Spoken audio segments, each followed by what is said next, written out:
So I guess we shall see. Okay, let me move these things in my face. Hello, everybody. We are obviously live, but we are just going to wait for a minute or two until we have a few more people on stream before we kick it off. Seems a little laggy with my camera, doesn't it, guys? Looks fine to me. Really? Okay. Yeah, it looks okay on my side as well. Sort of skipping a little bit for me, but okay. We hope that it will be good and it will be Gucci. Let us see. Okay. Shall be Gucci. Why does it seem so laggy? Weird. I'm seeing myself in like hyper lag. But as long as it's streaming perfectly, that's all I'm interested in. Hi Ash, how you doing, bro?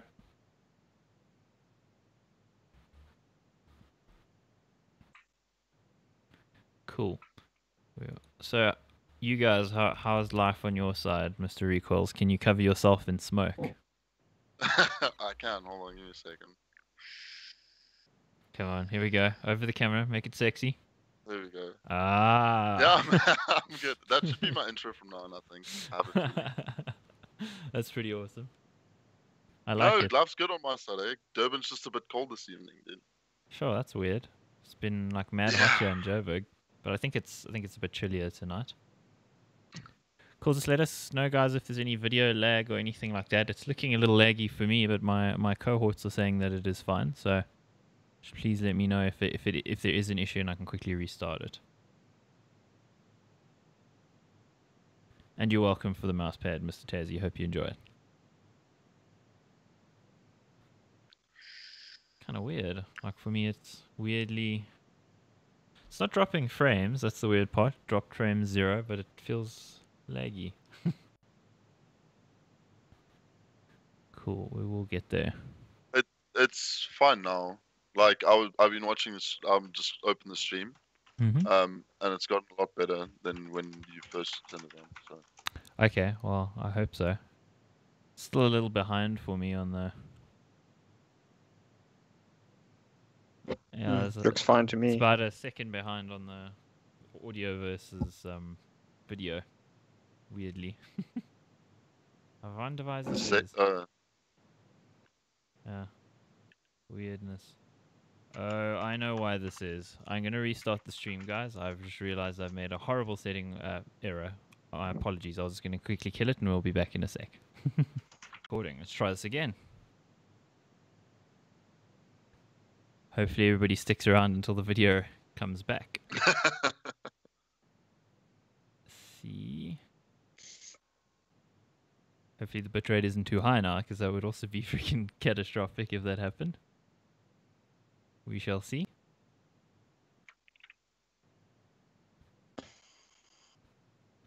Still a weird sort of latency going on for me. I mean, it might just be Skype. I don't know. Skype is a bit potato-ish. Cool. Are we back? Back. Cool. We do appear to be back, so that's Gucci. Gonna say that because it's the lamest possible thing I could have said. So select and say. Pretty certain there's lamer things you could say. Yeah. Well, pretty much pick from anything that I usually say, and it's probably in there, right? You don't really have the dad jokes down yet. No, this is true. I thought I did, and then I met other people, and yeah, they were a lot better at it than me. So we shall see. That is very true. Cool. Well, let us know, guys, if the stream looks okay, if it sounds okay, and all of that. But I think we will start the show despite the weird lag. I guess we will just overcome it. So, ready to go, boys? Yeah. Cool. Well, CS greetings, CS goers. It is Ep6, and with me is my usual partner in crime, Profeci, and we also have Recoils with us today. How are you gentlemen doing? We'll start with you, Prof. I am doing fine. It's Tuesday, so we're almost at halfway through the week. I suppose that's about all we can ask for. The sky hasn't fallen on our heads yet, so all good. And Recoils, how are you doing, man? Yeah, man, I'm doing well. Yeah, it's good to be on here, man. Thanks for having me, guys.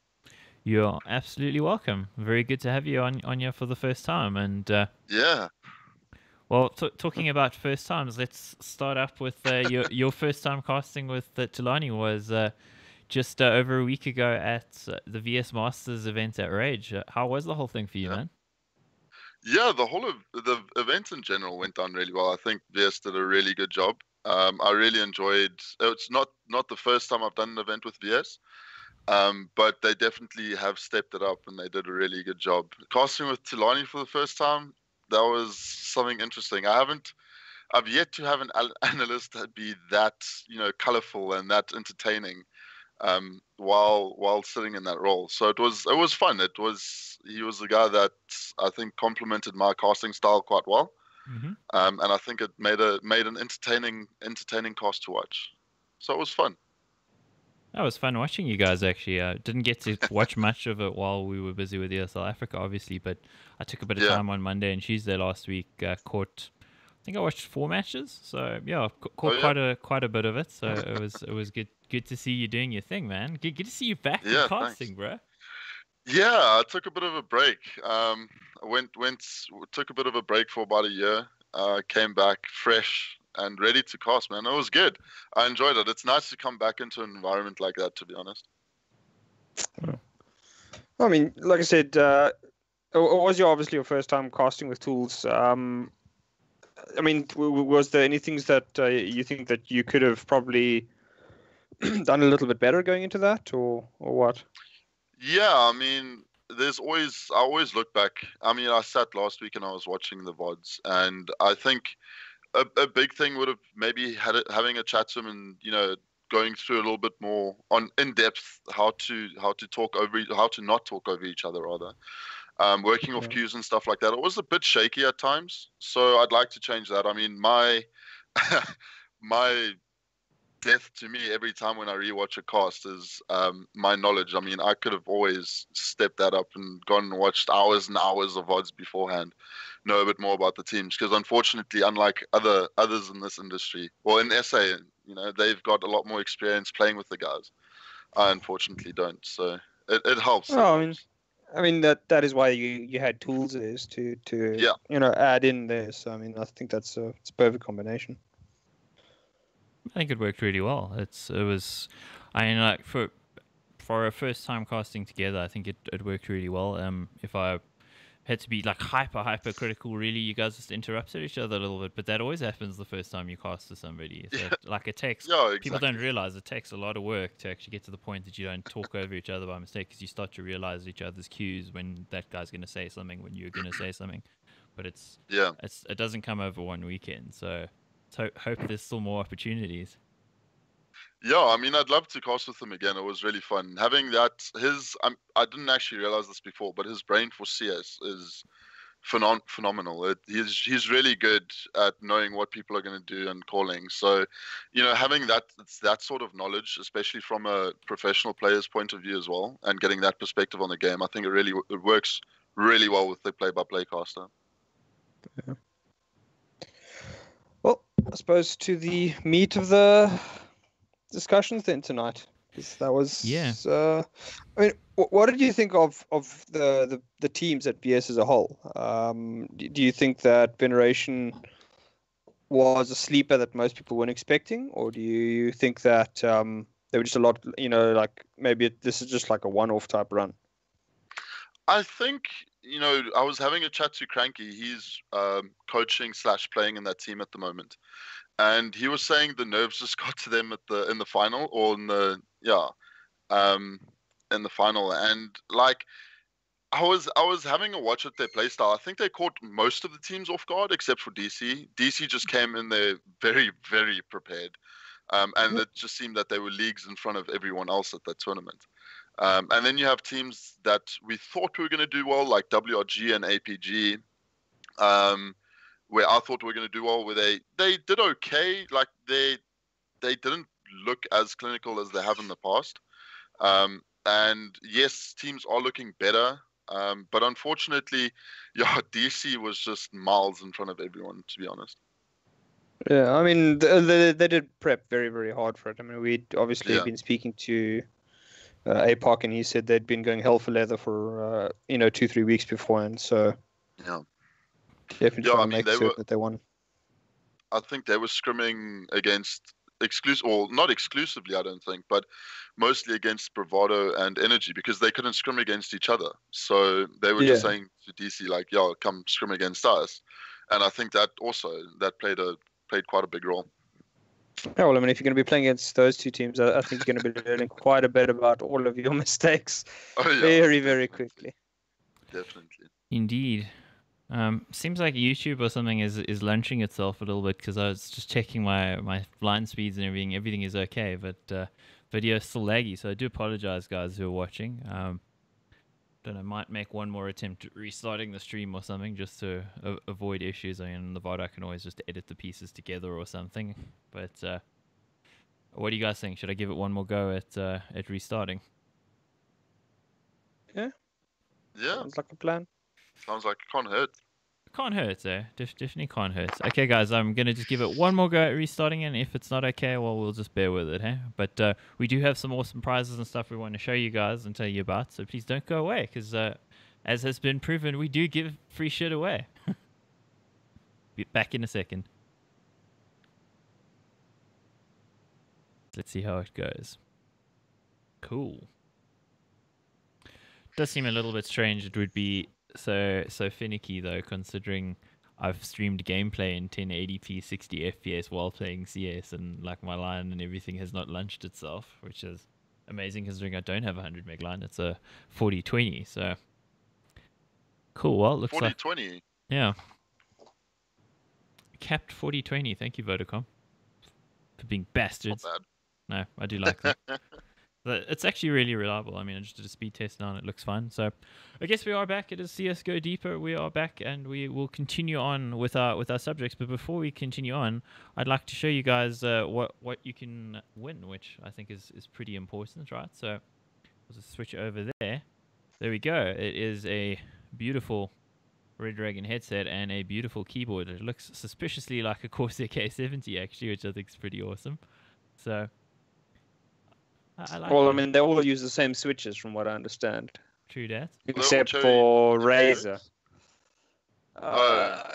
It's the same type of switch. So I don't know if it's an MX Cherry, but it's the same kind of like technology, except for ReCo1LZa, because ReCo1LZa has to be special and charge you 500 Rand more.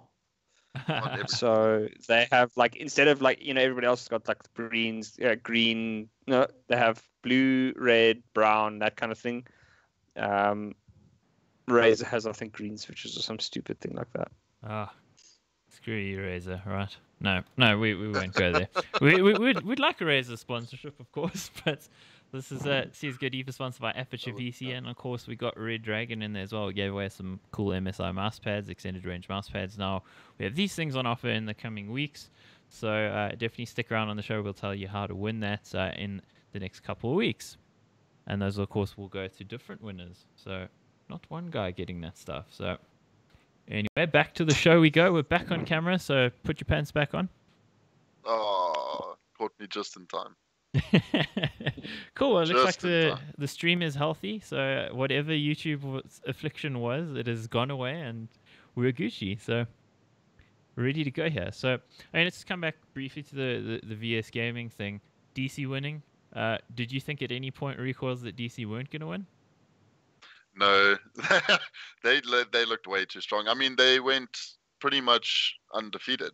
Like they won all the way through the winners bracket. Mm-hmm. So they just looked, as I said before, miles ahead of everyone else. I mean, Hellhound was just firing shots left, right, and center.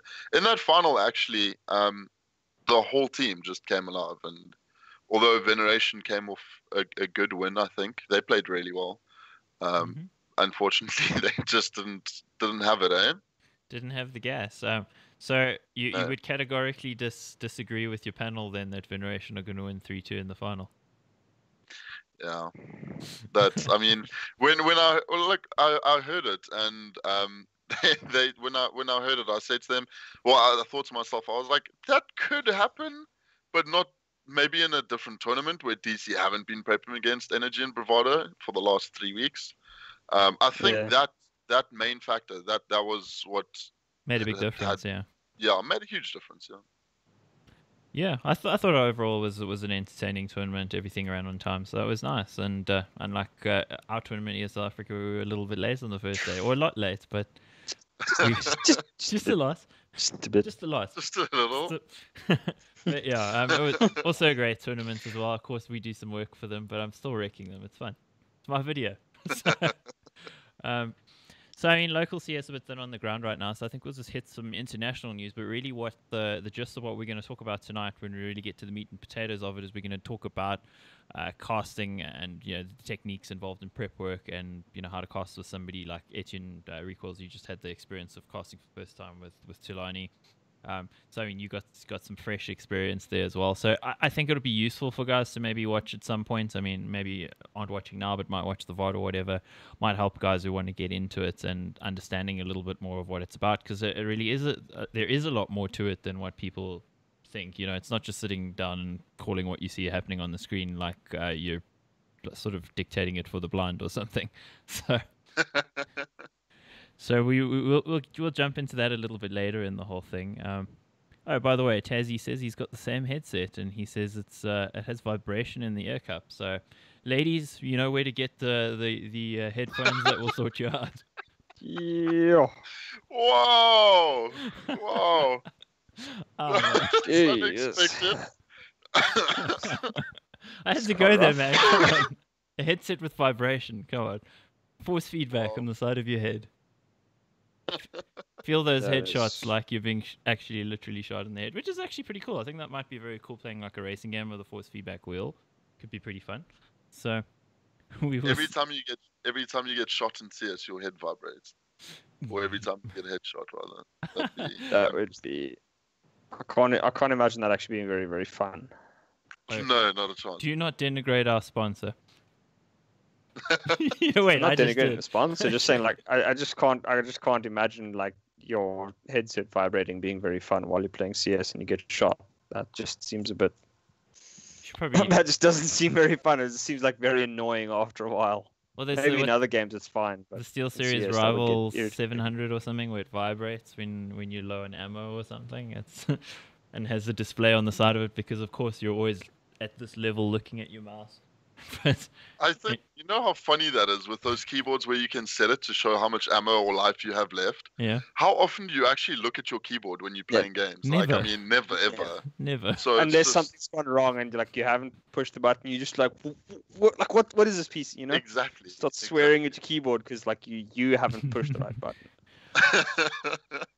Well, yeah. Thanks to Red Dragon and of course Aperture VC for the mechanical keyboard, which has got the very cool volume slider thing like on the Corsair K series. Very cool volume thing. So I think that's pretty sweet. But other than that, let's jump into some of the international news of the international news of what's actually going on in the world of CS:GO. So I think let's start with a major announcement which happened last week at the very time we were doing the show. So it was literally while we were doing the show, so there was really no opportunity to actually talk about it on the show. But I'll quickly bring it up on the browser here for guys. Oh, there's our script. Oops, didn't switch that over. Oh yeah, the problem is I've actually got 3 monitors, so my browser is set to multiple windows. So if you set OBS to browser, then it doesn't always find the right one. But we're getting there, boys. We're getting there. So. Having a look at here, E-League Major going to happen in Boston, so nice accents will come out there. I think that's great. It's the 12th major in the history of CSGO. It's January 26 to 28, so that pretty much confirms for us that there's only 2 majors this year, not 3 yet again, which is a little disappointing. Unfortunate, yeah. I think more disappointing is the fact that like they announced the playoffs and they're like, and in 2 days' time the qualification starts. It's just like, wait, what? Get wrecked. Yeah, how does that work? Yeah, because I mean, like the timescales they've given means that like half of the teams that are going, like I'm talking about like the low-level teams now, right? Mm-hmm. They either have to like drop out of tournaments they've already qualified for, or they have to quit tournaments that they're busy qualifying for because of the timescales that they are given. Like I know Epicenter, I think the half the CIS teams have to like pull out of qualification for Epicenter because it clashes with the minor. The Asian teams, okay. I mean, every other region got open qualifiers. We're gonna get to the problems with the open qualifiers soon. But every other team got open qualifier, or every other region got open qualifiers, and then the Asian region was like, "No, we're just gonna invite all 8 teams. Don't stress, boys. Nobody else is getting invited. Cheers." Just like, what? I'm confused. How does this work? Why?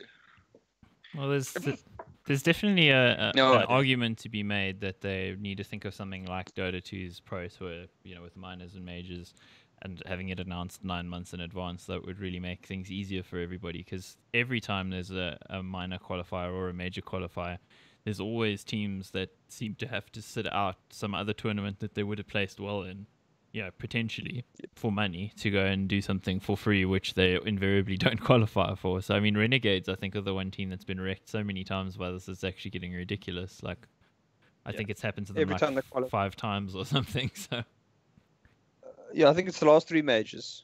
They've qualified for some like tournament and then have to pull out of the tournament to go and play in the minor. I think it was an IEM tournament the last time around as well, which it was like it was a big tournament that they had to pull out of. But it's like Cologne or like Katowice or something like that. Yeah, it was like a fairly large tournament. Was something big. Yeah. But hey, talking about something big as well, we've got aside from the major announcement, the other thing that sort of adds to it is the minors, of course, and that was being handled by Sevo. So first, before we talk about why it's a big thing, because there were some big things going on there, just quickly look at some of the teams that have qualified. I'm not going to bring it up on screen because they're names that you're not going to know. I mean, amongst the CIS minor qualifiers, Tengri and Pro 100, maybe Spirit are probably the only ones that you guys have even heard of. So, Tengri is where Fitch came from, Hobbit and Hobbit. Hobbit, so, maybe they can do well. Pro 100 is the team that Zeus owns. I was going to say throws against, but No, he owns Pro 100. Yeah, and then Spirit was the team. Spirit was the team that Coach Storix. Storix played on and wasted 3 months of his life. Storix played on it, yeah. Oh, he played on it. Yeah, he coached on it. Okay. No, he played on it. He's like, no, I'm going to come back to playing. Everyone's like, that's a bad idea. And he just ended up wasting like 6 months of his life on a team that went nowhere and did nothing. What a shame. Yeah, that's true. So he's gone from there. That's also some other news. I think there's talk about him reappearing at Navi. So we shall see. Other than that, we've got the Europe minor, which is kind of funny because there's so many good teams that could have made it through and didn't, and some teams that you go like, what? So Optic is through, of course. That's the Freiburg team. There's Space Soldiers, which is an interesting one. So I mean, they're obviously part of the. They're good online, dude. They're good online, yeah. We'll see on that. They're good online, yeah.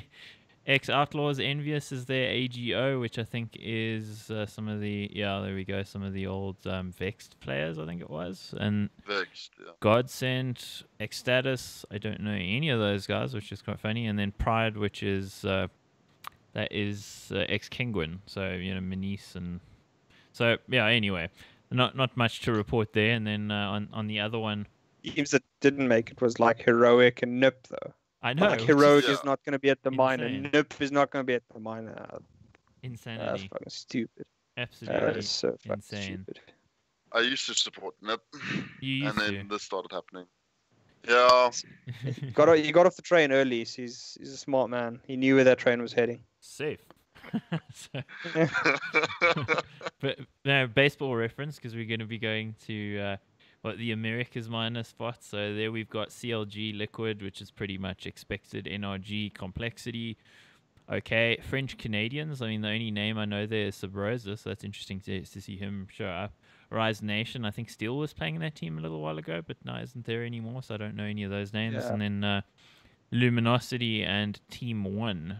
And Team 1 includes Bit, which we're going to talk about Bit a bit later, which in connection with the Immortals guys. So that's quite quite the thing. So those are the guys who made it through, and literally nobody cares because I don't really care. We'll see what happens when the minor actually happens. But what we do care about is that 3 players were banned for hacking during the online qualifiers for the minor, and it was handled by Sevo for E-League, and a lot of people complaining on Reddit and everywhere about what actually went down there. So I think we'll maybe pull up a little video here, a video. Let's see how a video. Let's see how it goes. Yeah, see if I can CS:GO cheating to the E-League majors. This is obviously written by somebody who doesn't speak the English, so. No. We'll go. I mean, it's a funny little video, but it's I don't even think you need to play the entire thing. It's just pretty ridiculous. I'm gonna play some of it anyway. We'll go over to the video. So let me skip it along. Where we go? Yeah, it's NATO Safix's team is here as well, which is interesting. Where's the important part, Prof? To rely on their awesome just aim here. like Soda. Wow, Soda. Great headshot. Like you'll see, like especially like when it swaps to the For him, he does get one. when it swaps to the Inferno clips, that's when you'll really see the funny stuff start happening. It's pretty Soda is a ridiculous. god, guys. Look at this. Picking the bomb. He's an absolute god. Oh my word, that is just wall hacking in Q3, man. Did you get it though? It's just like so obvious. Unbelievable. Guys, just start tuning in. This is the World Championships here. This commentator though is like game sense, the game sense thing that he says in this I heard game. that and I was like, Soda. no, there's industrial bought game sense, and then you have game sense because you're good. Spray control. Yeah. His flick Oh, shots my through the word. smoke. Kills him Yeah, with 2 the shots. game sense DLC. Just It's know game where sense that Yeah, DLC. game is sense gonna be. DLC, That's just yeah. through years and years Oh of my playing word. Counter-Strike. So I mean, when you play be matchmaking, looking there's at all sorts 15th of round, boys, wondering and Soda, allegations, and oh my word, that was just the game sense. This is the commentator.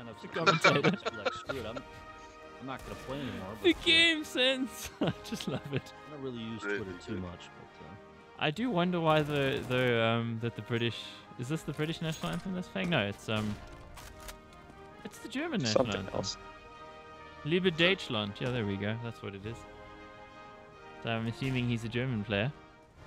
Jeez, this is like watching Overwatch on CS:GO, looking at cheaters, because like the level of what this guy was getting up to is just insanity.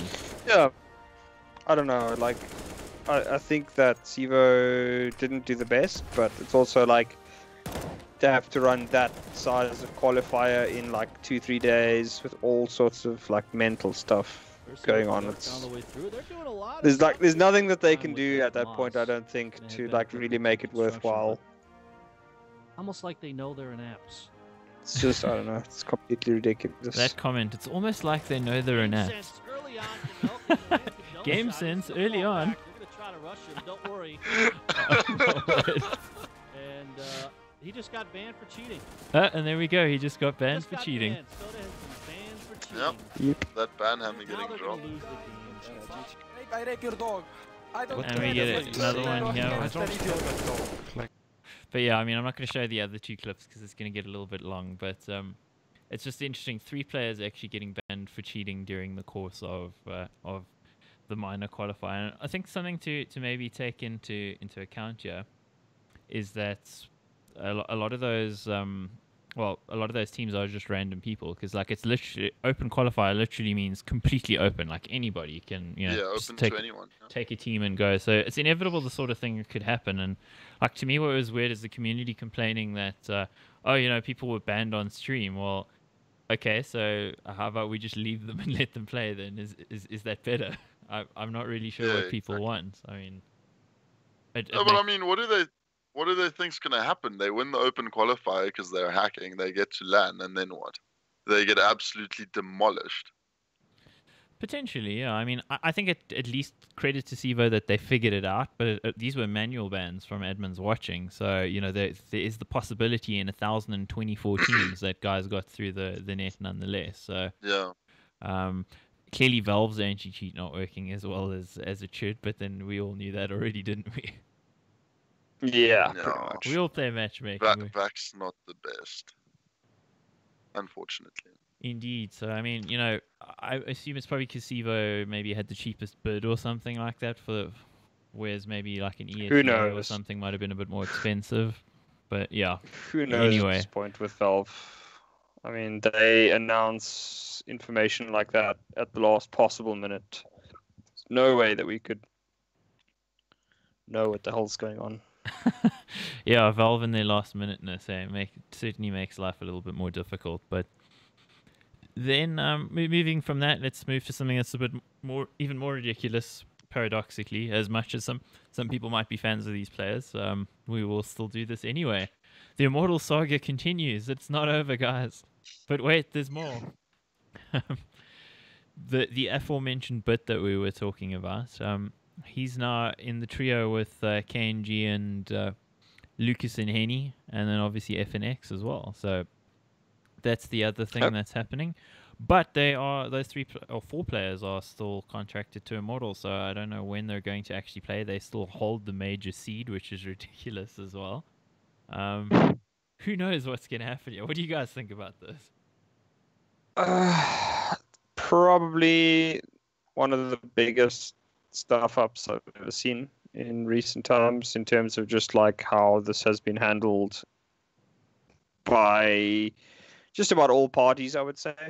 I think Valve is at fault for letting these guys through. I think Immortals, I don't know if you can really blame Immortals entirely, but like still complete stuff up on their end. And then, I mean, the players, let's just be real. Like that is just an absolute screw up of a situation that they get drunk and then fight other people because they arrive late at an event. Fight me IRL, and by the way, I will kill you. Is essentially what we said. Keyboard warriors turned into real warriors today.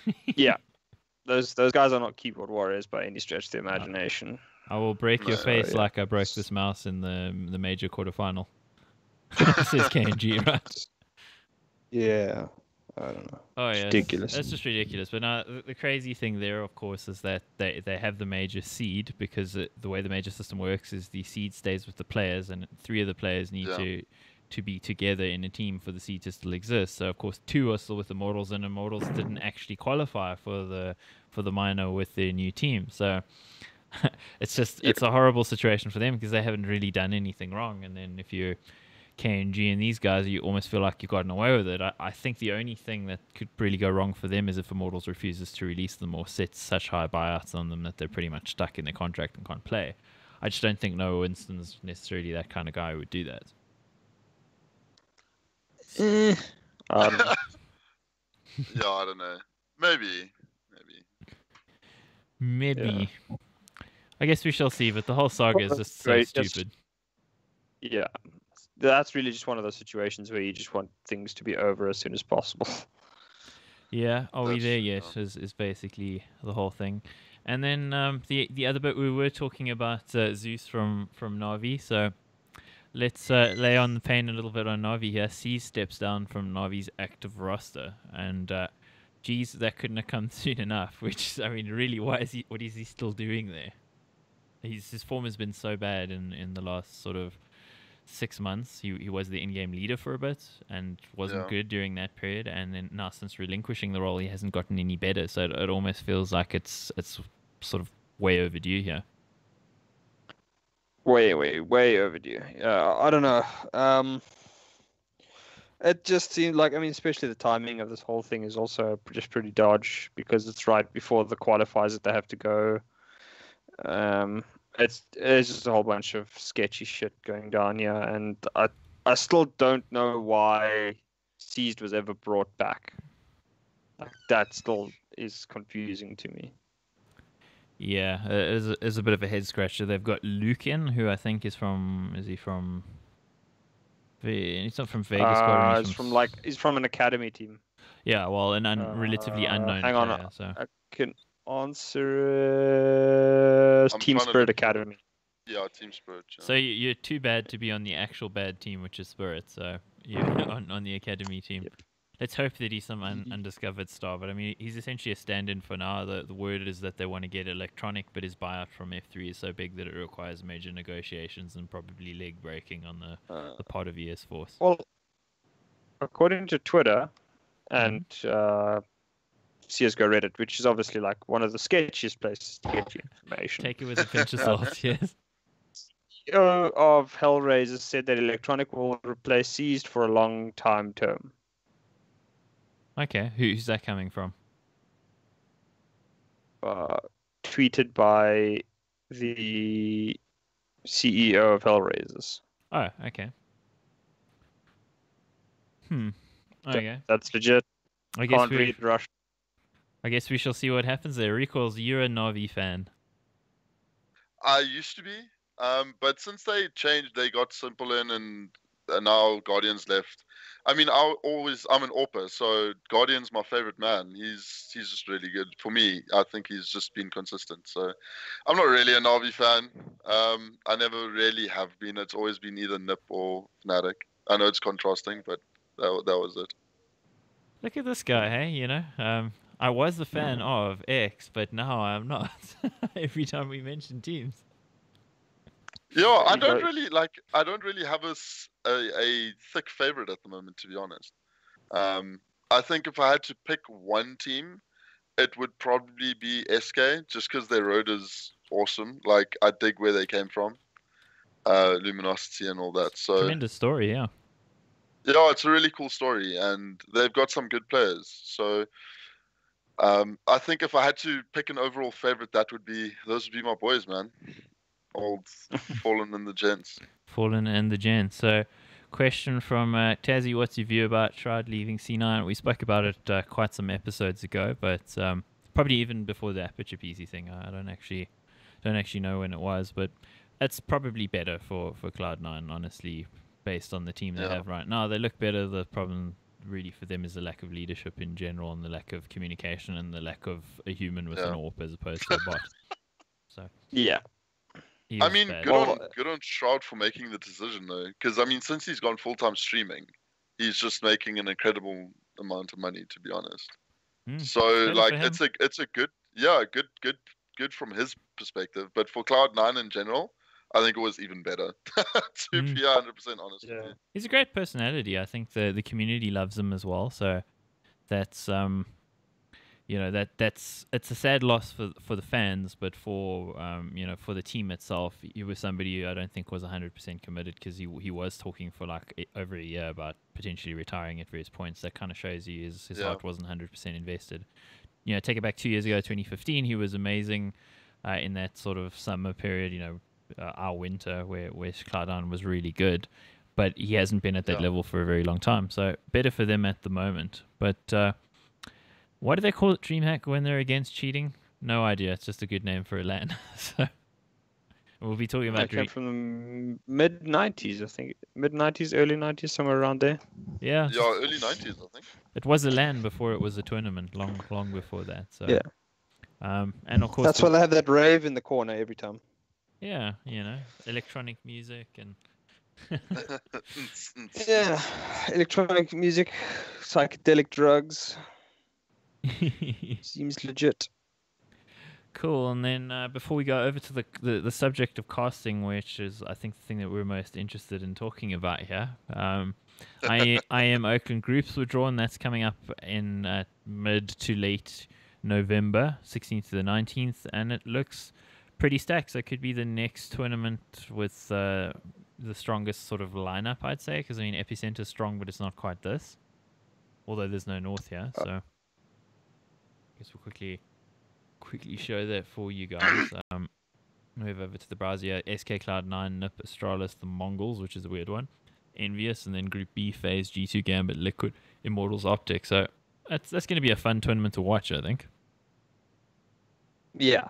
I mean, this is a 16-team tournament, whereas I think, if I remember correctly... Epicenter's 8, is it? Epicenter's... I think it's 8. Yeah, Epicenter would have been pretty good. Epicenter's top level is pretty stacked, though. Astralis, SK, North, G2. I mean, okay, you're missing FaZe, but FaZe is in the qualifier. So, Okay, no, wait, never mind. Epicenter's got Gambit and VP, so... Pulling down the level overall despite being major winners. both of them. Yeah, Yeah, that's. unfortunately. I think, but I mean, outside of that, they've got Astralis, SK, North, G2, FaZe, and potentially Liquid. Last two are potentials. Liquid and FaZe Yeah. have to get through a qualifier. Yeah, That's pretty stacked. Yeah, it's pretty stacked. We'll talk about Epicenter in a bit more detail if we've got some time towards the end. Let's move over to the casting and panel work and desk hosting and all of that sort of thing. I think that might be useful to people. I might even cut it out of this video and make it its own video if it goes wonderfully. It's all on you, recalls. No pressure. No pressure at all. But I mean, for people who maybe don't know, myself, I'm a caster do some ESL Africa work. I've done work for VS when they were still called Telcom. Arena, Metal States, Mega 8, WESG ECL. I've done DreamHack as well. I've done ESL Pro League qualifiers, ECS, a lot of things. Eve Tech Champions League. Okay, I think I've pretty much ESEA as well. I've done all of that stuff. There's like a lot of different things. Prof probably takes it even further with the amount of different things he's done because he's been a Dota caster and then obviously panel work for CSGO. I mean, you've got a lot of events under your belt, right? Yeah.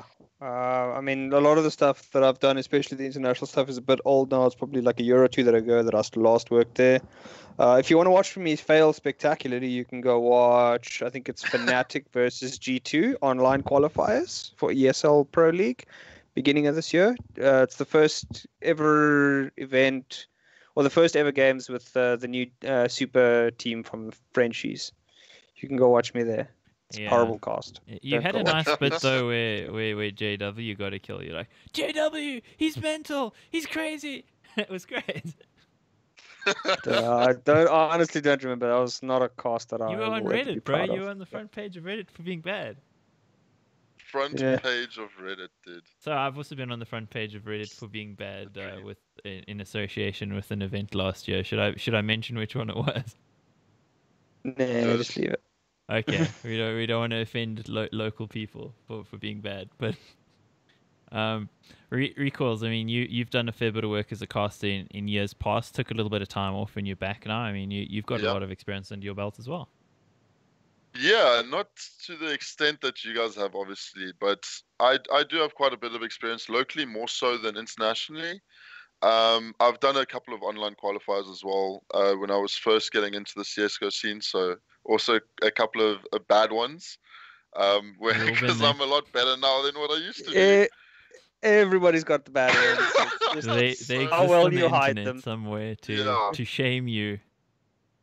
So I mean, yeah, it's a fair bit of work that I've done. I did take a break because we lost a family member, but yeah, back now and ready to rock. The most recent of which is the VS Gaming Rage event, obviously.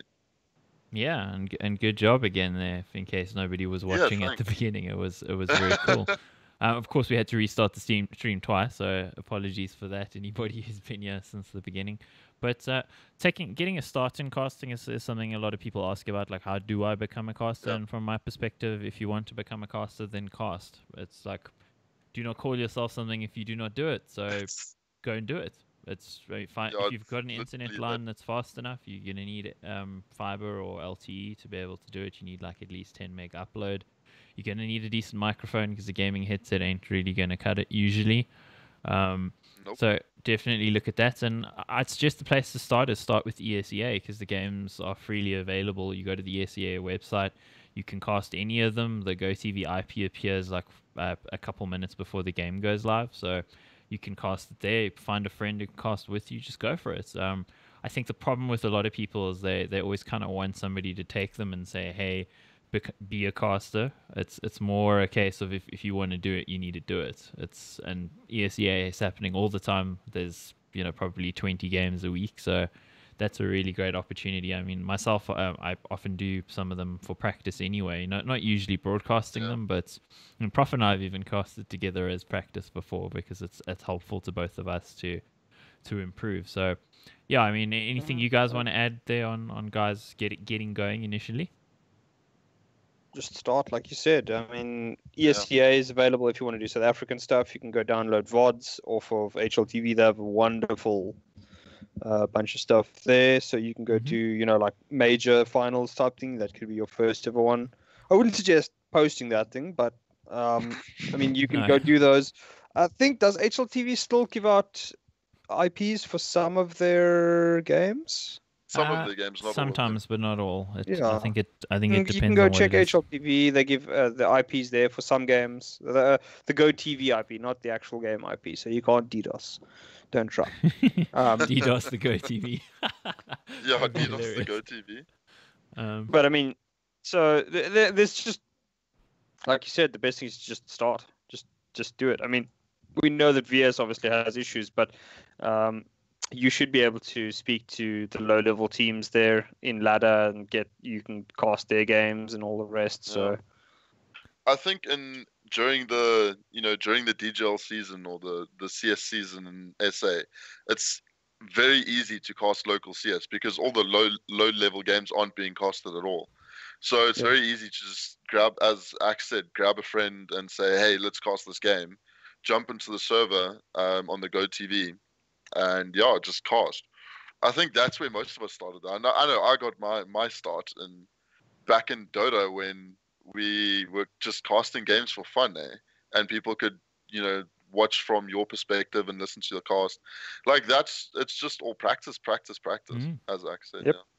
That really helps. I mean, I wouldn't recommend my route. My route was literally go cast the final for your first casting opportunity. So that was unusual. Kind of why I was roped into it initially in that particular space was because I had just been playing in one of the teams that was in the final, and I moved to sub from starting lineup, so I knew enough about the team that it was like, okay, well, come cast with me. You know about what this team is doing. You know about the cup because you were just playing in it, and that was Pulse early last year, the former SSG Shock team. So I just had too much going on with work, not enough time to commit to playing. So I decided to step to reserve, and Burning Red and I had been mates for a while. He knew I was interested in doing some of that sort of work and said, hey, come cast this with me. And it was fun, but it was probably awful. I recall it being awful, yes. So definitely don't make your first experience a live experience where other people can watch you fail. I would avoid it. Of course, I have thick skin like a rhino, so I mean, based on the kind of comments I make, like talking about a vibrating headset and things like that, I don't have any of those boundaries that other people have. So I think for the average person, you don't want to open yourself up to that kind of criticism right off the bat, because people are really mean generally to new guys. They're going to expect you to be at an international standard even though you're not, and you need time to get better. So as Prof said, I would highly suggest you do some casting with the mates. Just do it over TeamSpeak to a VOD or something. Learn, get better, and then start doing some ESEA stuff live. For actual people. Take feedback from people and improve from there. And also don't take feedback too hard though, because I mean, like in this, as if you call yourself a caster, you're gonna have to develop a very thick skin very quickly. Because everyone's got their own opinion of what it should sound like and what it should be like. So if you entertain, you need to obviously listen to constructive criticism, but also don't entertain the idiots of the world. Yeah, I absolutely agree. I mean, like, the one thing I would point out is that avoid asking your friends for advice, because like most people that are going to give you advice at the beginning, particularly like the public, are going to do one of two things. They're either going to be completely useless and just insult you and tell you you're bad, which is useless, because telling a person he's bad without giving him actual constructive criticism is in no way helpful to him. Or they're going to be too nice to you and be useless in that way, because again, they're going to be like, no, it was good, and not point out any faults that you might have or things that you need to work on. Yeah, find yourself a mentor or a sounding board, somebody who is a caster or has done some of that sort of stuff, and ask them to listen to it for you, because that's going to be a little bit of a truer reflection. And just try to make sure that you can also cut through the bullshit as well, because people will tell you're good even though you fucking suck. So, exactly. I sucked and was told that I was good at one point, and I mean, for me, I have a healthy dose of realism in my approach to that sort of thing. But if you're somebody who like sort of feeds off other people's compliments and what they say about you, you're going to buy into that probably too early and not improve as you should. Because I mean, the most improvement you can make as a caster is in the beginning days of being a caster. You know, as you do it more, you get stuck in a rut almost. You get stuck in a habit. Yeah, I agree completely. You also, everyone has their own way of speaking. I mean, you can listen to any one of the casters that we have locally, internationally. They all have different slangs or different mannerisms of speaking. So not necessarily that your way of speaking is going to be wrong, but you need to have a good idea of what you're saying. Like, and I'm doing it now, saying like a lot and saying and stumbling over words. But that's something that you're going to need a person who's casted or is a caster to listen, as Axe was saying, and not speak double points and stuff like that as well. It doesn't even necessarily need to be a caster. It just needs to be a person that's willing to critique you harshly. Yeah, but still fairly. Like, you know, they need to sit there and listen and just like, I mean, you would have heard it if you listened to Burning Red at ESL. There was a period where he just kept using the word "C" about 5-6 times in about 3 sentences. And it's so simple as that. It's like it's being able to pick up, because everybody has those trigger words. And it might not even be a single word. It can be a phrase, any that kind of thing. Is that as soon as you can realize that kind of thing is when you can start working it out of the system. And that's the one thing that Red Eye's always said, is that once you figure out those trigger words, you basically go onto the internet, you take that trigger word, you type in similes. You get 5 words that mean the same or similar to that word. Put it on the side of your screen. And then instead of using that one trigger word, you just take from the list. And that's you just keep doing that with each trigger word that you find. Yeah, exactly. That's exactly the case. I mean, myself and Anthrax, when we've casted together, like we very quickly realized we both have the same trigger word that we both say repeatedly. So then it almost gets to be this like weird thing where we're saying it in unison, which is the word absolutely. So we'd be like, absolutely. And then he'd be like, yeah, absolutely, Axe. Absolutely, Anthrax. And it's like, it just gets out of hand. It's sounding like a comedy show almost. And it's, you know, if we didn't realize that we're saying that, then, I mean, we could have gone and done a semi-final at ESL Africa and looked like complete tits. So you've got to be self-aware enough to notice that you're doing it. And also when somebody points the stuff out to you, you don't, you know, get hackles, you know, up in the back of your neck and get angry with them. You need to take it on board and definitely work with it. But something else I just want to maybe point out here as well for guys, casting is not a thing that people will necessarily thank you for or even appreciate. So just be aware that first year of that first year of casting is basically just you working to get better. You'll probably not get any compliments. You probably won't even be mentioned. In fact, you just bank on not being mentioned. It might even be better for you.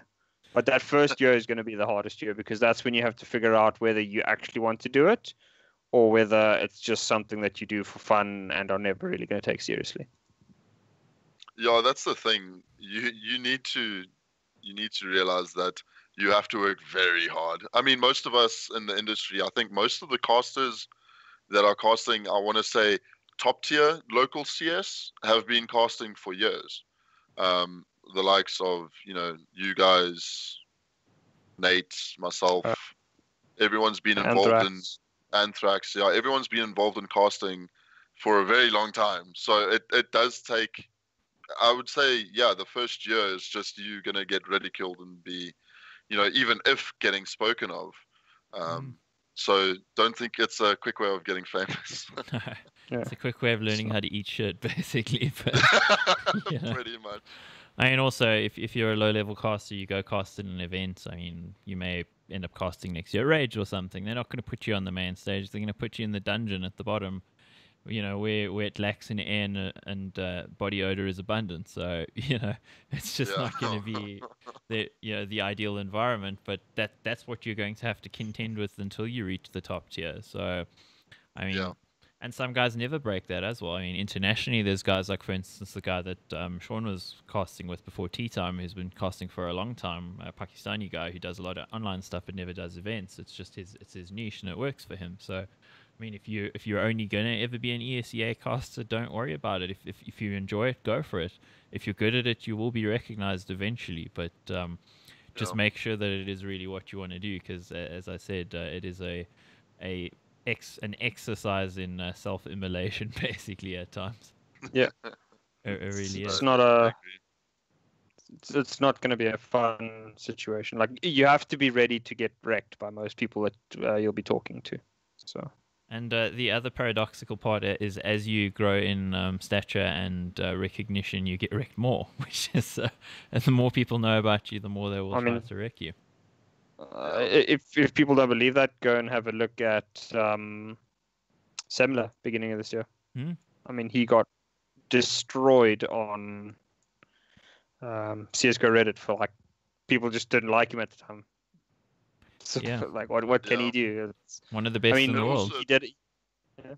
It's also very much flavor of the month as well. Yeah. One day, Henry G and Sadicus could be, the greatest casting pair alive. Next week, you have Anders and Semler that are the best casting pair alive. It's just how people feel on the given day, I guess, as well. Yeah, also, I wouldn't say, like, take what I'm saying negatively for you guys that are watching. It's not that I'm trying to discourage you. It's just more that we want you to have a sort of a healthy dose of realism going into it. So it's still a lot of fun. If you love CSGO, being able to commentate on it and learn it and get more into it is an awesome experience. So, definitely do pursue it. Do focus on things like your speech patterns and things like that, your accent. Don't say nine, say nine. Things like that. So South Africanisms. And game knowledge. Game knowledge, yeah. That's pretty important. Like, know the game through and through. I mean, I always say any caster should be able to not necessarily play at a top tier level, but at least be able to coach at top tier level, because they need to know that much about the game. Although that also does sort of fit within your role as a caster. I think that's a good segue there. I mean, a lot of the stuff we didn't actually plan to even talk about, but I just feel it's maybe pertinent here. But what people also need to understand is, generally in a casting pair, you have your play-by-play commentator, who's the guy who's probably speaking 60% of the time, or if not more, and you have your color commentator, the guy who's adding.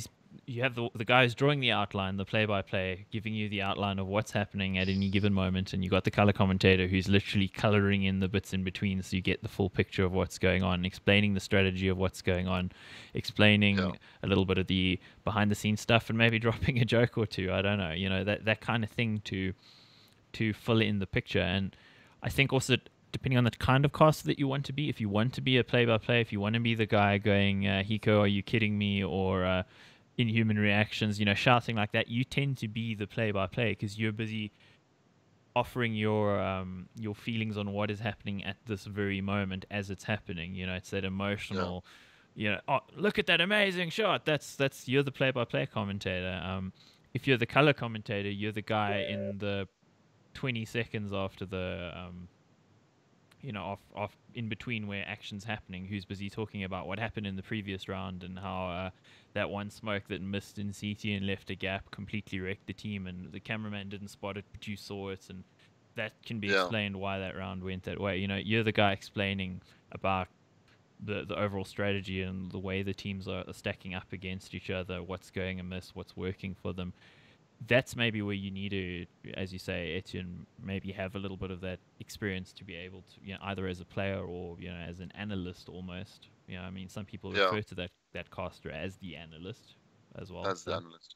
So, well, I mean, we spoke a bit about it earlier, and that's how casting with tools, at Rage, me and him worked very well as a casting pair there, because he was exactly that. He was the brains, the meat. He knew most things about what was going on, and I was there just filling in the other end of it. Well, I mean, I think I'd say it the other way. It's like you draw the outlines, he colors it in.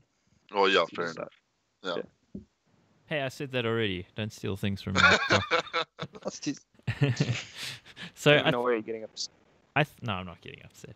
But where we can maybe go with this, and it's a little bit out of order from our notes. But you were just talking recalls about casting with a new partner. I mean, that is always a difficult thing. I mean, how hard was it to adapt to working with him? He was actually quite easy to adapt to because we've spoken a lot before, we've played together, so it's not like it was the first time, speaking with one another. It was difficult, don't get me wrong. It always is. I mean, most people who know me casting or as a caster know that I haven't had a solid pair for about a year and a half or so. So I'm always the guy casting with someone new, and it's very difficult. As a play-by-play, it's a lot easier because, as Axe said previously, you are talking 60 to 70% of the time. Where the level of difficulty comes in is when if your partner knows when to cut in and works off sound cues, and you stop talking and he just carries on flowing, which I think Tools did very well. It sounded like we'd been casting together for a while, but it was the first time, so there was a bit of snags like talking over each other. I think that for me is the biggest point, is when something's happening. Hiko just got a triple kill on A side or whatever the case may be, and you're getting into the moment and your analyst goes, "Oh yeah, he did this because when something like that happens, it's a bit annoying, but unfortunately, that only comes with depth in the casting pair and practice. Yeah, like that's just a lot of practice. Like when you get a new casting partner, that's one of the first things you have to figure out is how each of you knows when you can and cannot talk, when you should cut in, because like certain casters will have trigger things. Like I know that I have a thing where I can talk for too much. And if you have a play-by-play that knows when to cut his analyst off as well, because he knows that if he leaves his analyst talking for too long, it's going to get very, very dry. Like there has to be a balance. Both of them need to know when the other one is like taking too much time or going on for too long or not talking about something relevant. And it's about working together to get the best out of each other. So you have to learn things like if you see something important happening, you have to be confident enough to start cut in and tell your partner this is what happens. If there is dead air, it needs to be, if you're playing the analyst, if there's dead air and like there's a lot of space. I think we lost him. Maybe his battery died there. Quite likely. But yeah, that's the one thing. It's like you need to figure out what you're doing as a caster. So if you're going to be the play-by-play and nothing is happening in the game, as in two guys are sitting holding the same angle, you need to, they're just sitting there holding. Like maybe that's the point when you let your analyst talk for a bit. If crazy shit's going down or it's an execute, that's when you can.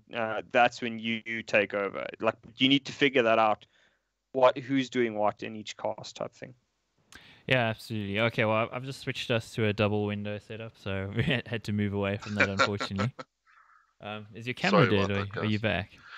Yeah, no, I'm back, but my laptop unfortunately died, so my camera's dead. Okay, well maybe we can replace your face with a beautiful picture or something. let's see what we can do there. But I think some nice points being covered here, actually. Yeah. Let me quickly jump on the net and find a beautiful recoil face quickly. Oh no. Actually, well, let me beat you to that, and I'll just put one in the group. You can just use that one. No, I can't put it while we're busy recording. Unfortunately, okay. No, I'll just take it off your Twitter profile. How about that? Oh, that's fine. Okay, we'll do that. Sorry for yet another hold up, guys. I blame Recoils in his entirety for that. Yeah, that's my fault completely. You can blame me for that one. You silly man. Why you do this to us? Why you do this? I do apologize. Cool. I will get that picture eventually. I promise. One of these days. It happens when you forget your laptop charger at work. Unfortunately. That is the most unfortunate thing that can possibly happen. Well, at least I have a good excuse not to do any work tonight. There is that, eh? That's true. That really does help. Oh, yeah, I'm struggling to find a beautiful picture of you, yeah. Should I just take a picture of you with a big 5 hat on? Is that good enough? Yeah, that's fine. That's okay. Big 5. Let's quickly drop this here. Wait, let me see if I can get this in here quickly before we make everybody upset with us that they're watching an empty window, huh? Empty window, yeah. All you could say, my lights just went out, and then that's also something. I wish I'd thought of that, man. Like I'm feeling I'm feeling a little silly now, that I didn't come up with that like right off the bat. Yeah. Oh, my lights went out. Sorry, guys. Oh my word. Okay, well I'm rather struggling to get this picture working, which is a bit annoying.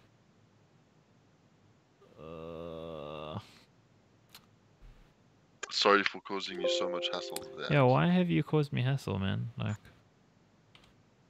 it's not my fault. Blame technology. They should make for everlasting batteries on laptops. okay, well I've now found a picture that I'm going to use for you. Oh dear. Yep. Do you see the picture that I'm using for you? See the picture. That is that is quite funny there. That's a goodie. That's a goodie. Cool. Well, have I won the internet then? I hope. Yeah, there we go. That's the one that we all look for. Yeah. Can you see that, Sean? I can. It's pretty ridiculous. Okay. Well, if you don't know, that's Futurama. So we will go with a little bit of Futurama here. So There we ReCo1LZa. go. I actually love it. I'm sorry. I approve. Actually, I do approve. It's awesome. I'm not I love it. gonna lie. That's pretty cool. I don't know why I have that picture on my computer. That's It's quite accurate though. yeah. Rickus in chat reckons it's accurate as well. So let's go back to the conversation at hand, yeah, guys. So Yes. casting with different people, I think is a fairly difficult thing. I mean, you're a play-by-play, so you were just talking about your role as a play-by-play caster. I mean, I'm a color commentator, so I'm a little bit rarer, I guess, because there's less of us around. But Yes. which means, I mean, if you're a color commentator, you tend to end up working with a lot of people. So I mean, I've casted with 6-7 different people in the last 4 or 5 months. So done a few different things, and I think also, something people need to also take into account is just a little bit of a self-sacrifice sort of attitude, in the sense that you're there to enhance the whole as opposed to get your moment in the spotlight. Like a lot of casters, I find, want to be famous, they want to be the guy on camera, they want to be the guy who's talking, and that doesn't always help the broadcast. I think having an eye towards the broadcast being as good as it can possibly be, rather than trying to go like, hey, look at me, look how good I am, is an important way to think about it. So it sort of helps you not step on the other guy, because I mean, I've had that problem as a caster for most of the time that I've been a caster, of talking over the guy that I'm working with, and it took me a long while to realize, like, shut up. It's not about you, it's about the broadcast. It's definitely about making the whole, whether it be an event, an online game, or the broadcast in its entirety, look better. It's never about self-image, unfortunately. Yeah. It's like a wrestling match. Both of them have to work together to make the fake thing look good. Like, that is the thing. It's it is knowing what you have to do to make the entire event look better, because if the entire event looks better, you look better. Like, even if you're just doing an average job, you still look like the whole thing still looks better. Quite agree. Oh yeah, I mean, you look at if an event fails, like the event itself fails, all the casters, all the panelists, everyone gets crapped on because they did a bad job. It's never, oh, it was a crappy event, but Extremes did a great job. You know what I mean? It's never that. That doesn't happen. Always think about it. If the event is failing, or if you can do anything to better an event, then make sure you're doing that. Yeah.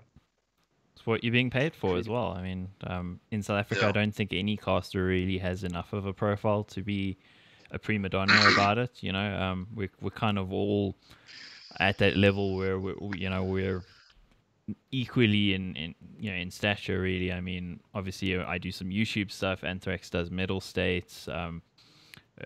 Everybody has their things that they do that maybe put a little bit of a light on them. But in general, when you get hired for an event, you're kind of there for how you work with other people and how much you're going to contribute to the event as a whole. It's not really like this guy's such a huge personality, we have to have him there. That doesn't happen in South Africa that I know of. No. Yeah. It's not going to happen, no. And also, if you're a prima donna, they ain't going to hire you. So So play nice. Play nice, kids. Yeah. So I think something else to maybe also just put out as well that is important to me, I think, as in the way I think about casting, and I think this is pretty applicable for the way most casters would think about it, but probably not how players or spectators often think about it. But our job isn't so much to explain what's going on as to entertain people, and I think that gets lost sight of a lot of the time. Like, Yes. When you get a player on, it takes them a while to realize that they don't need to explain every single thing in minute detail, because that gets boring.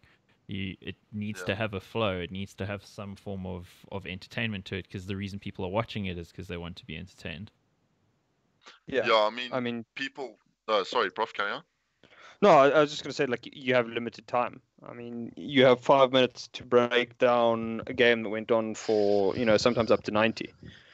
So now you have to try and condense that into a 5-minute segment where you got to talk about like one thing, and the problem is you have to say something, and then whether it's right or wrong, you kind of have to live with that statement. Like, your brain might be screaming at you, you're an idiot, you're an idiot, you're an idiot, while you're saying that. But the thing is, you have to keep going, because stopping and restarting the whole thing is firstly a waste of time, and secondly, it's going to make you look even worse, because then you don't know what you 100% on. It's like you kind of have to commit once you start saying something.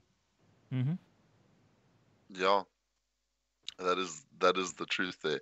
I mean, you also look at it from another perspective as well. If you start saying something and then always correcting yourself, maybe not on a singular occasion, but especially on a point like, for example, in a buy round where they're picking an AWP or a triple AWP setup for, what's the worst triple AWP, like Mirage on T side?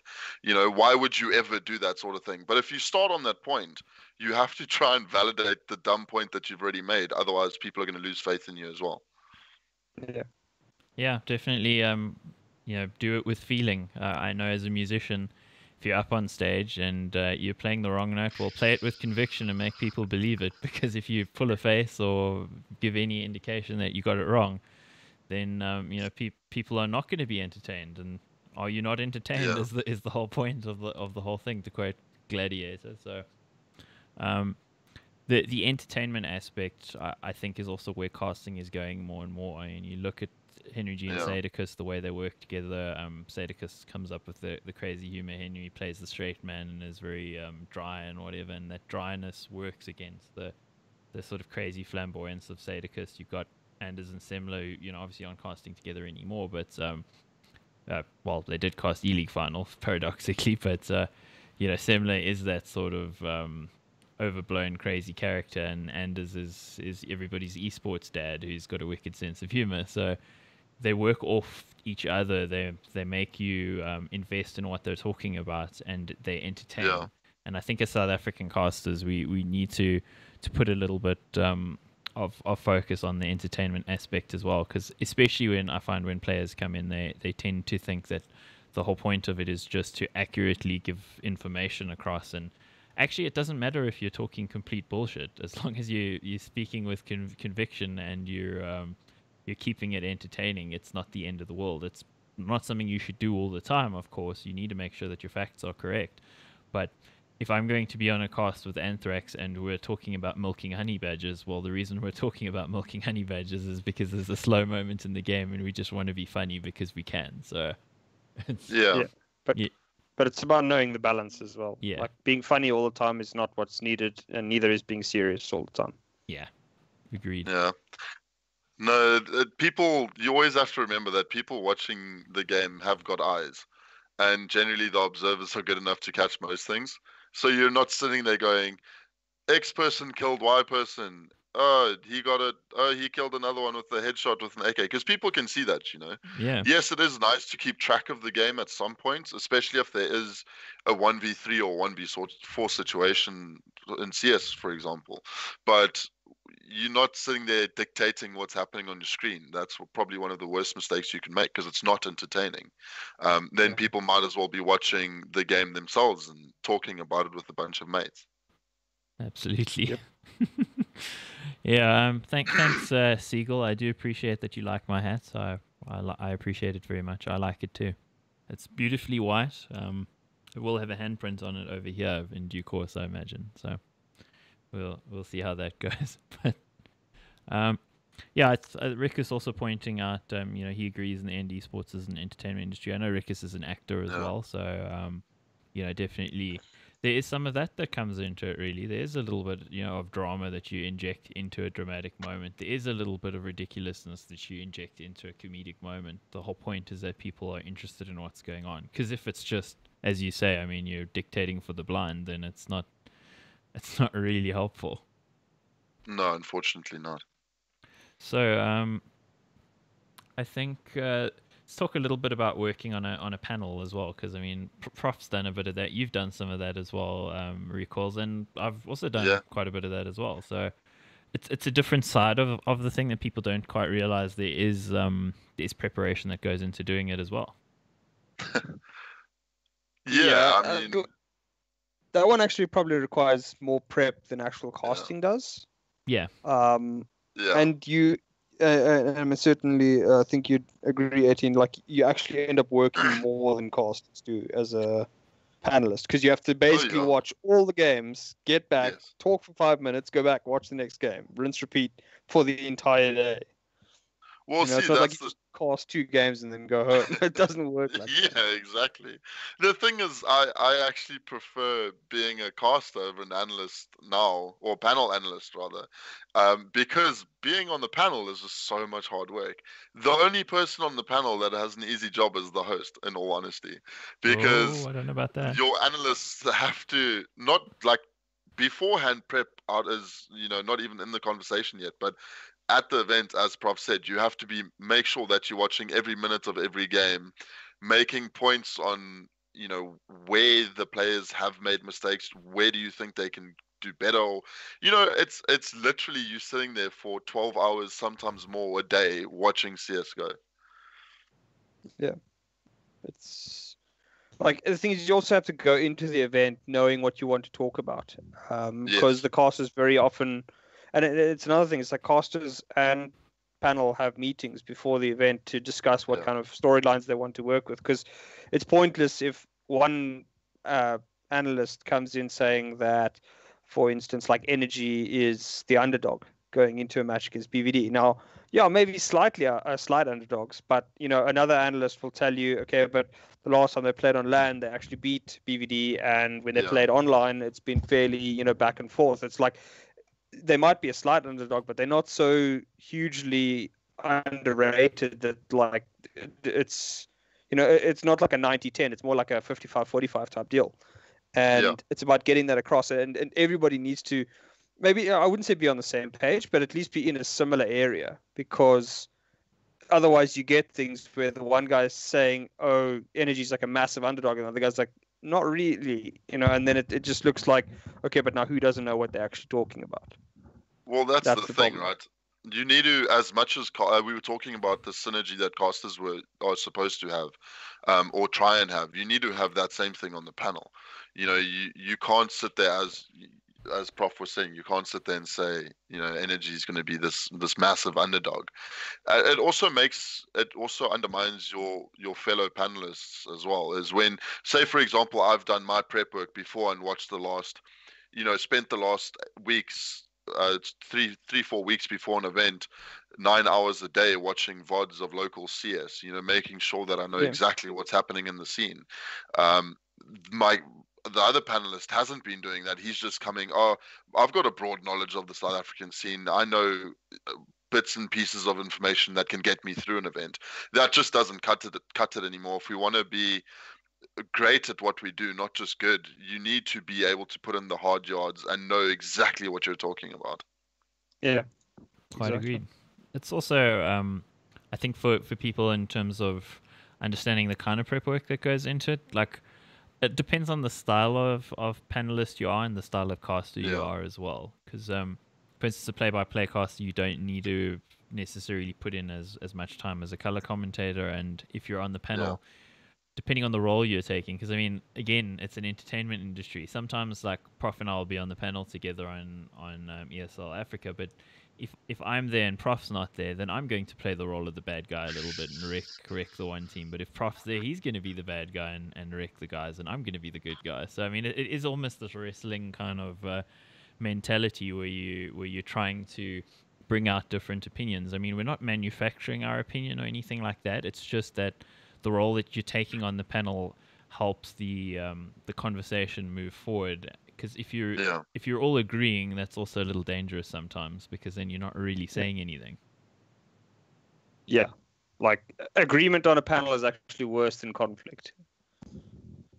It's a major issue at this point in time. Like I know that Axe and I have had discussions before where we said like we cannot agree this much. Like we have to physically, like even if it means saying something that you don't fully agree with, like as in, let's say I go in thinking that Energy is a better team and so does Axe. Like I would sometimes change to be on the BVD fence so that we can actually encourage debate. Because without debate, like there's like it's literally just three guys saying the same thing. It's just pointless. And it's boring as well. I mean, we've been illustrating how much entertainment it should be. And you have, Energy, BVD is just going to wreck this one. Oh, yeah, I agree. Oh, yeah, I agree. And then BVD does wreck that map or whatever the case may be. It's boring. Yeah. It's not like, oh, well, you said this and that sort of thing. So it does conflict and debate breeds a good panel, in my opinion. Yep, quite so. I mean, to sort of illustrate this, like if we're in a we're doing a game where there's a very clear winner and a very clear loser, that's maybe sometimes where you're not going to necessarily back the clear loser, just because that would seem like insanity. Like that, there is that line. But if it's a little bit closer, like Prof will go, Energy got this. They've been looking better lately. They've been better on LAN, and I'll go, but Bravado got the legacy, and they're looking, they're going to be able to pull it back because they've got all that experience behind them. You can justify your opinion, and then of course for a little bit of spice, you'll say something like, do you remember that movie where that dude got his head like whacked in with a like a toilet seat or something? Well, that person's head is going to be the other team, and then you're being the bad guy. So like I wouldn't do that. That is a horrible example, but that is quite a rough example. I was just trying to think of like how bad could it actually possibly sound. So although I did once say on a broadcast that I think it was Flipside with a red-headed kid who got his head flushed in the toilet by the bullies. I remember saying that once. So you could say some really stupid shit sometimes. It sometimes it sometimes works within the context of what's going on. And again, remember, it's entertaining. Sometimes you do wreck yourself as well and you wreck each other for entertainment purposes because the banter is part of it. Yeah, exactly. So let's also maybe talk a little bit about the hardest parts of casting. And panel work. For yourself, ReCo1LZa, what do you find is the toughest part of being a play-by-play commentator? I think the toughest part for me at this point is trying to work with new people all the time.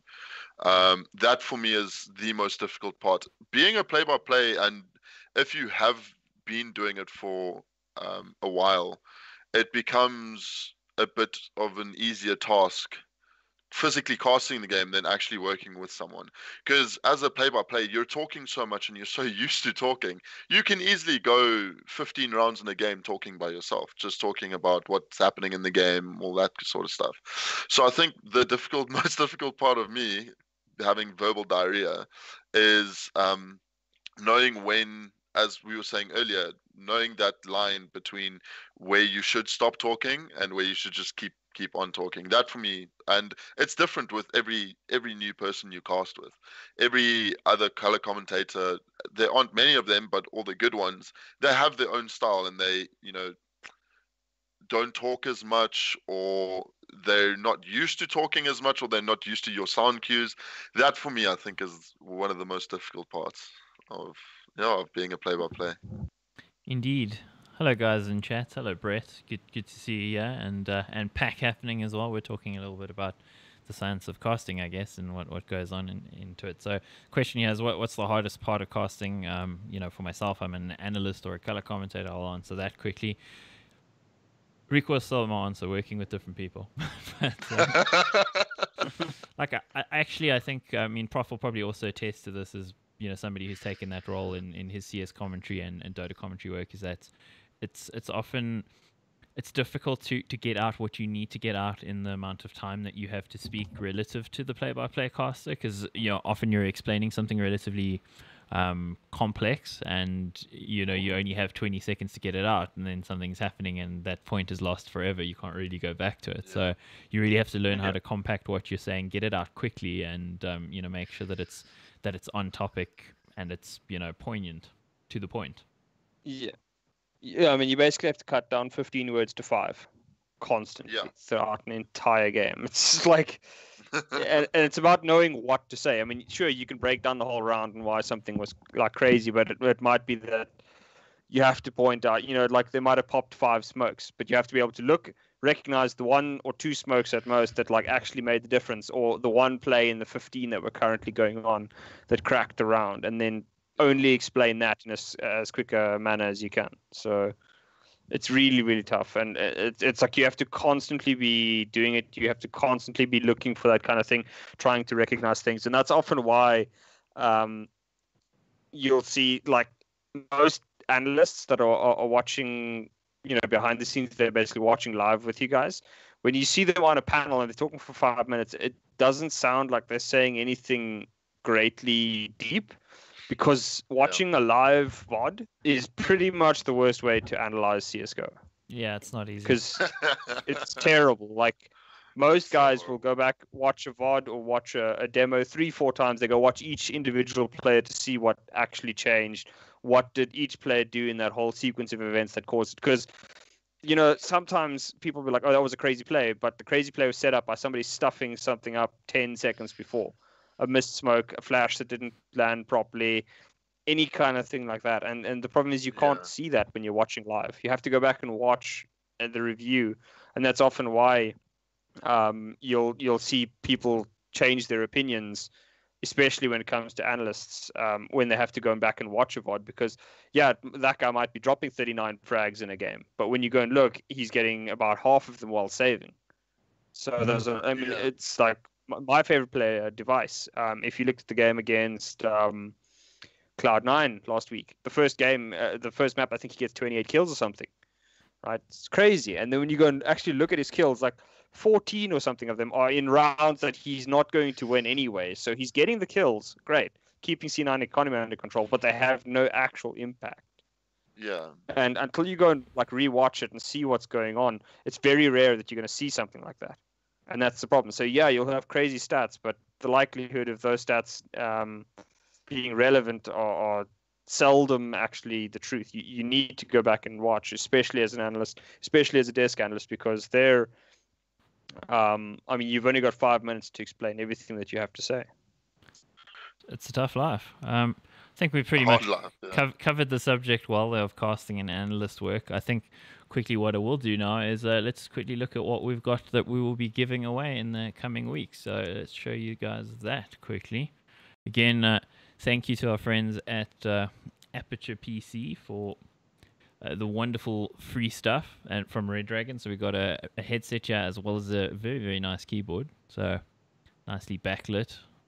So that's what's on offer in the next couple of weeks. We'll let you guys know how you can win that.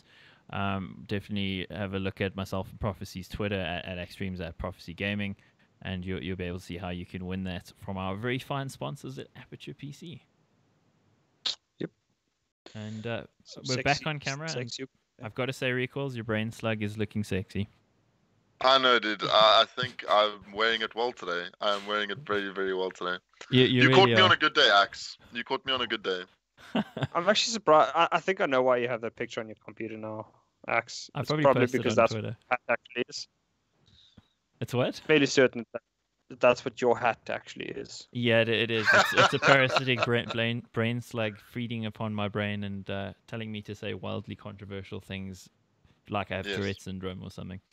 Just out of the blue. Yeah, something like that. Yep. Well, I think, Prof, what we should do with your pictures, we should replace you with a Hypnotoad. No, but that's Beatles thing. Beatles the Hypnotoad. The Hypno Beetle, all hail the mighty Hypno Beetle. All hail. all hell. All hail the Hypno Beetle. Indeed. So some things we still got to talk about quickly is let's talk about E-League Premier a little bit. We were speaking about it before the show started, and that was FaZe versus Astralis. You referenced it a bit there, Prof. Astralis looking pretty decent early on. FaZe taking it, and bye-bye. I don't know. I think Astralis's run to the final was a lot less impressive than FaZe's was. I mean, okay, look, obviously FaZe is by far the best team in the world right now. 2 tournaments now that they haven't dropped a map, so they are looking very, very good. But I think even saying that, I think Astralis, their path to the final was less impressive. I mean, they beat Fnatic fairly simply. I mean, guys looked great doing it, but I mean, that Fnatic team is not a set of world beaters by any stretch of the imagination. And then they had a tougher time against Cloud9 than I would have expected them to. But again, that Cloud9 team is not a world beating team. I think if they played, for instance, Liquid SK, I think would be a lot. I certainly would be a lot more impressed with how Astralis got to the final. Still, they played fantastic CS at points, especially to get themselves out of that hole on Overpass against Cloud9. But FaZe, I think, is still a step ahead of everybody at the moment by far. And Astralis didn't look that great getting in. Geez, and $500,000. That's a pretty big win. Yep. Wow. It is a That's a nice basically a major. Yeah, basically a major. Yeah, Basically. I mean, and it was a tournament run in a studio, which a lot of people, idiots, were complaining about on Reddit. Let's be honest. I mean, it's not your money, so they can run their tournament how they want to run their tournament, and for them, it's about TV because Turner is, of course, NBA. They're the TV broadcasters, So a hell of a lot cheaper to run it in a tournament in a studio that you own than to go to hire a massive stadium or any sort of thing in that aspect. So Now, one player I want to but maybe mention to change the subject, just because I love this guy.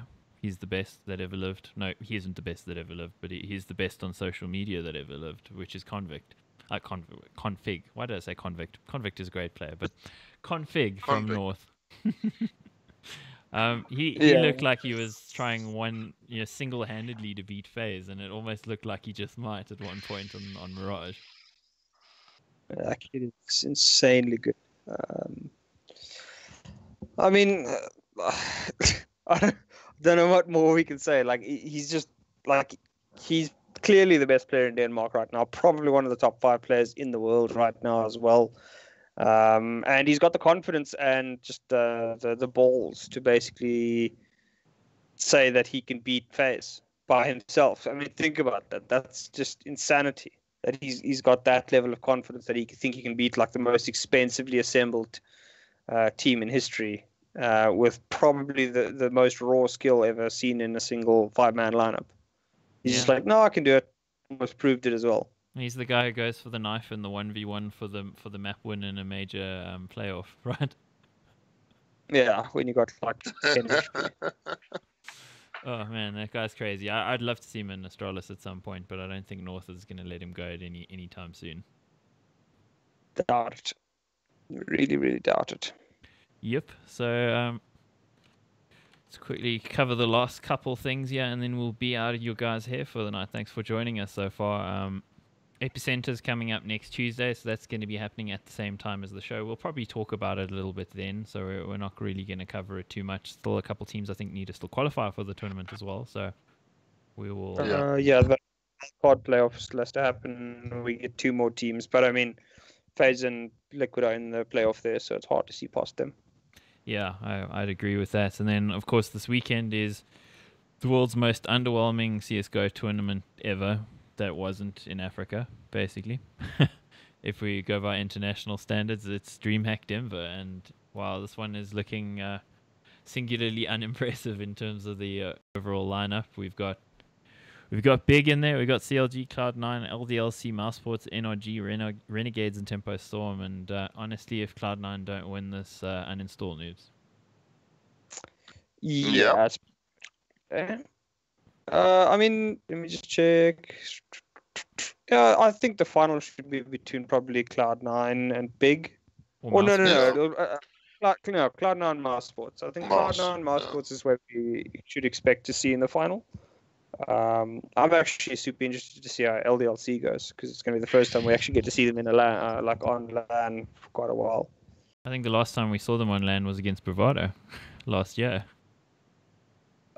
Probably got a couple of other ones. Or, but I mean, wasn't it Mountain Dew LAN earlier this year?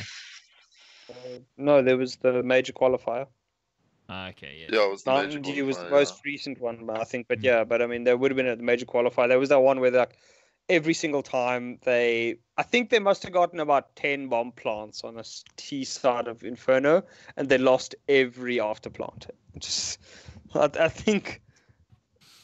I forget who said it, but he said it's like one of the worst feelings ever, because it's sort of like having sex and never being allowed to climax, because you basically it's like you keep getting there and then it's just like no, and then you just repeatedly get to the point where you're about to climax and then it falls off. Forever blue balled. It was pretty much forever blue balls, but I'd love to see. I think they can do some damage at this tournament, but I mean they're going to be outgunned definitely by Cloud9.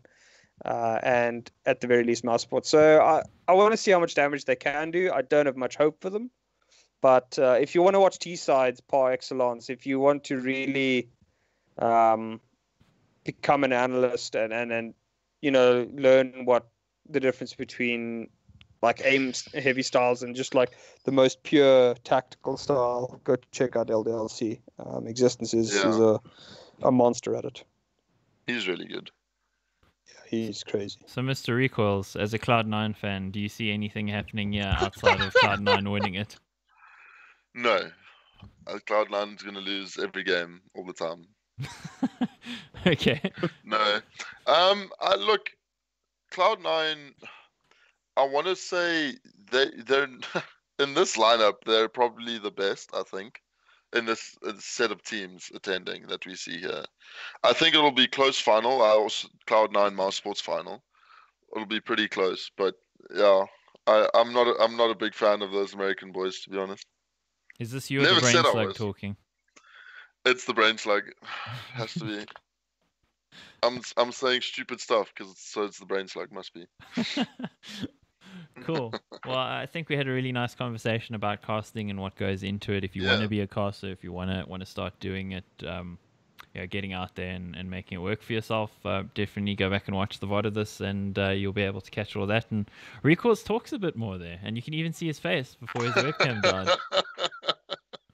Yeah, I spoke a bit more on stuff that I'm actually know a lot more about. But yeah, thanks guys. It was fun. It was good having you, man. Thanks for joining us. Indeed. It was great having you. Any final words, Mr. Recoils? Final shout outs or for those of you who are watching and will watch this broadcast or this VOD, go slap that follow button on my Twitter at ReCo1LZa. But yeah, other than that, look out for me, guys. I'm going to be casting a lot more. It's going to be good. Awesome. I'm excited.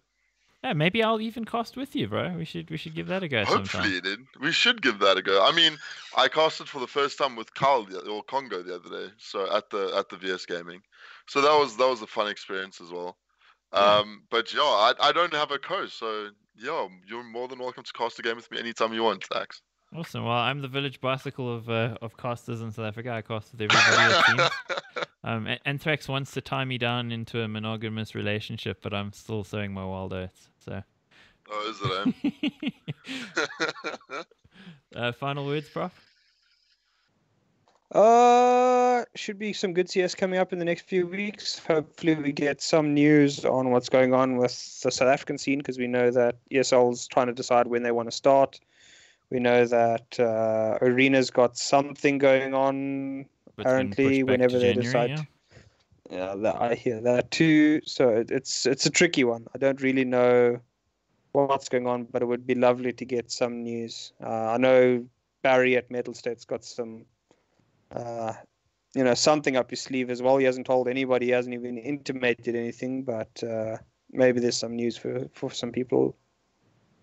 Indeed, let's hope there's some news. There should still be some CS happening this year. I don't think it's over by any means. There's definitely going to be another tournament of some kind. So definitely keep your eyes open, guys. And thanks for joining us. This has been CSGO Deeper, sponsored by Aperture PC. Definitely look at myself at Extremes and at Profeci Gaming for anything about the cool Red Dragon gear that you can win courtesy of Aperture PC.